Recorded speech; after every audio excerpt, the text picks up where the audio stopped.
Well, hello everyone. I'm back with another update here from my home. I have gone up to the building up in Madawaska today and met up with the code inspector. The former building manager also was with me as well, and it really looks like I'm going to have to let the building go. The estimated cost for repairing all the issues is $80,000, he said. And it would not be worth it to try to hold on to that building. So, as I've said before, there is a neighbor that is interested in buying it, but unfortunately, I'm not going to get the money I paid for it. If I sell it to him, I'm probably at best only going to get half of what I paid for, taking a huge loss here, but the losses will be much higher if I try to hang on to this building any longer.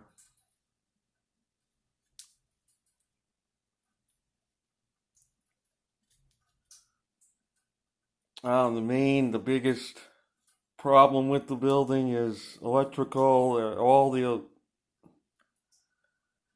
wiring and all the circuit breakers, boxes have to be upgraded. That would cost tens of thousands of dollars in itself to correct.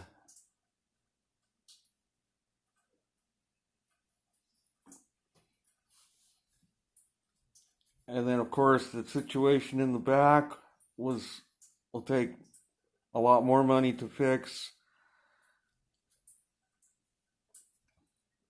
There was a beam across that whole piece of a center beam supporting the center of the building was cut, missing. Somebody cut it in the past. And so the building, a 30-foot section of that beam is missing. So the building had no beam to rest on in the center. So it's no wonder that it was shifting all over the place.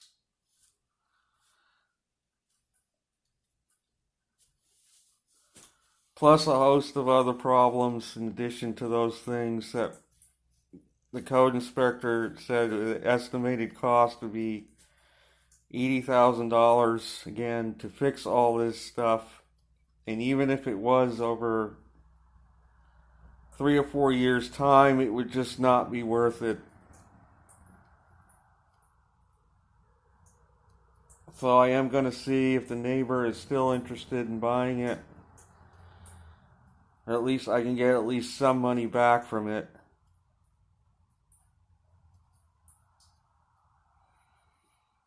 So this leaves me with a lot of questions as to why were these issues being enforced now? Why were they not enforced? Why was it allowed to get to the point where $80,000 worth of work is needed to save the building? Why were these issues not addressed sooner by the code inspector?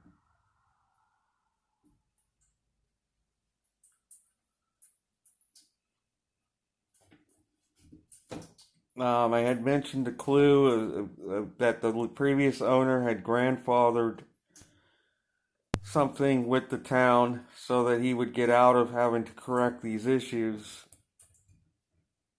And I suspect that that has something to do with it. The code inspector was asked by the building manager if that was the case, and he evaded the question.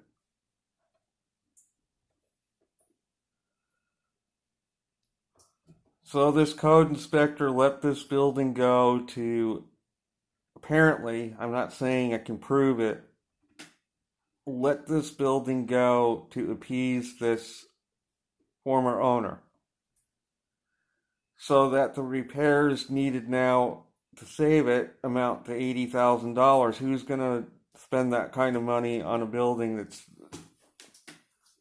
repairs are twice as much as the building is even worth, or that I paid. It's not even worth that. I should have only paid maybe 25,000 for it, not the 45 that I did.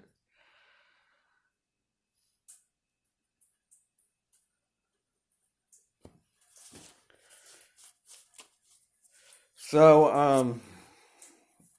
I'm going to call up tomorrow the person who has expressed interest, see what can be worked out with that.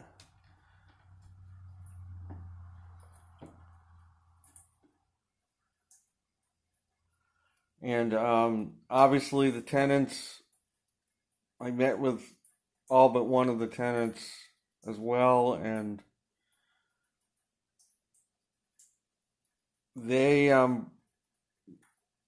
there are 7 young children that are going to be uprooted by this whole thing, living in 2 of the units. 7, a baby, and 6 other young children are living in this building that are going to have to move within the next few months.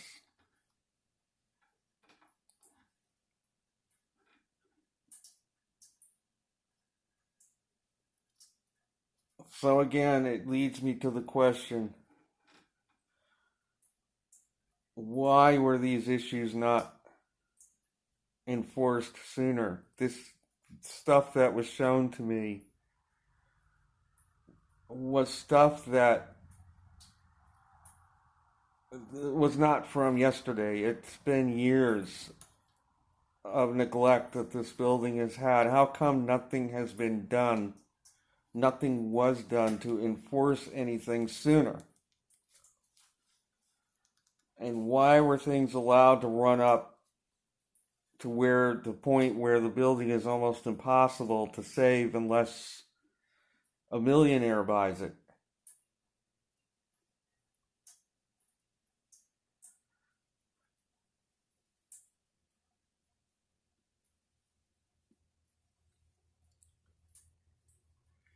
So that is my question.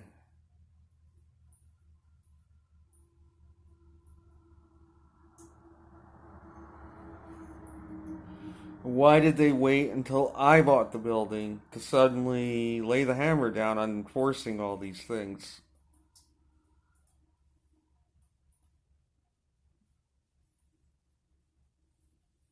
It seems to point the needle toward it being grandfathered, like the manager seems to think, the building manager. They grandfathered this other person. They weren't going to touch him. They were going to wait until he sold the building, and then the new owner was going to get slammed. And that's what I think the deal was with all that.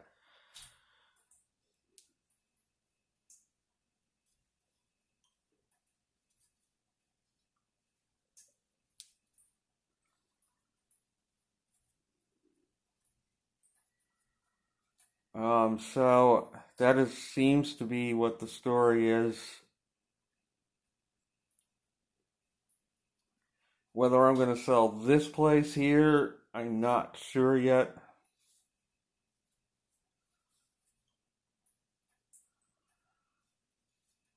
This place also is not really in the greatest of shape. Needs a lot of work. I don't know if it's worth it. I've checked into seeing if I could get a tiny home put here. It would cost 55,000. They do have a tiny home manufacturer right here, but they charge 55,000 for the home. And I don't have that kind of money, at least not at the moment. Nor am I going into debt to buy it either. So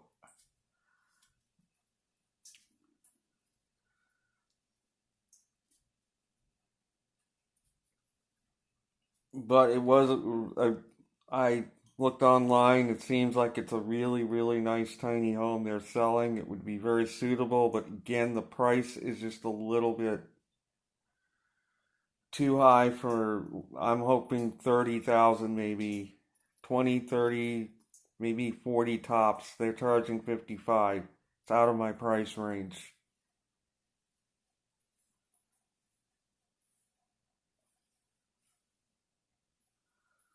So I have not decided if I'm going to sell this place or for now just use it for the summer.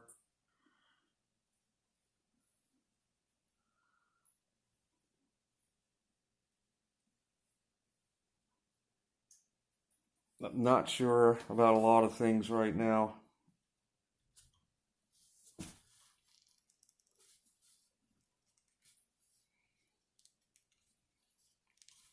So the yard is mowed. I did that 2 days ago. The new neighbor was kind enough to allow me to use their big riding mower, and that really helped tremendously. Over the push mower, which would have taken more than twice as much time to do.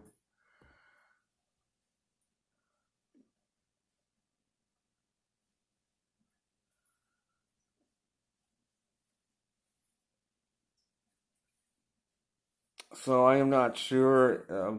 There actually is a load going out tomorrow that would allow me to go on a hike with my son this weekend, as the load is going that way to northern New York State. I would have time because I had told him I would do a hike with him the next time I got out there, and told him that if I could find a load going that way, I would. But the only problem is he has to work Sunday early morning to 4 a.m., so I don't know if it's going to work with this particular load.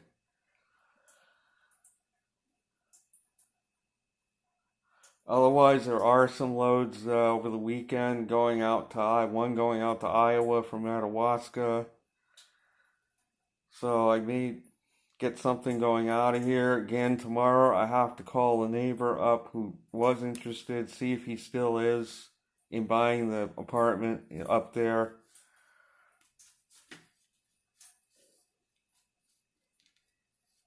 And then his plan is to tear the building down and put storage units on that property. But I'm going to try to make it so that the tenants have sufficient time to find other places to live. I'm going to delay the sale until perhaps November. This will allow me to get a little more rent money to recover at least a little bit of money from this. But obviously, if the tenants don't pay me my rent, then I'm going to move the sale up because I have to have the money to cover the bills. I've got $800 worth of bills racked up on this apartment building already. Between the water, which is $411 because some of it was unpaid from before that I was not told about. The electric is another $200, the trash another $50. So I have,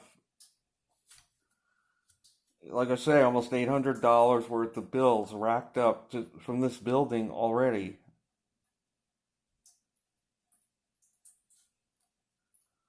So I don't know if I am going to try to give the tenants some time to move out, but I need to continue getting rent money from them if they're still there. So I have to see how that all plays out. But that is going to be it for this video. I'm going to go have me a piece of watermelon. I just had a nice grilled steak dinner with broccoli and rice pilaf. And I'm going to have me a nice piece of watermelon, take me a shower, and tomorrow will be another day, I guess. So, you all, I will be back soon.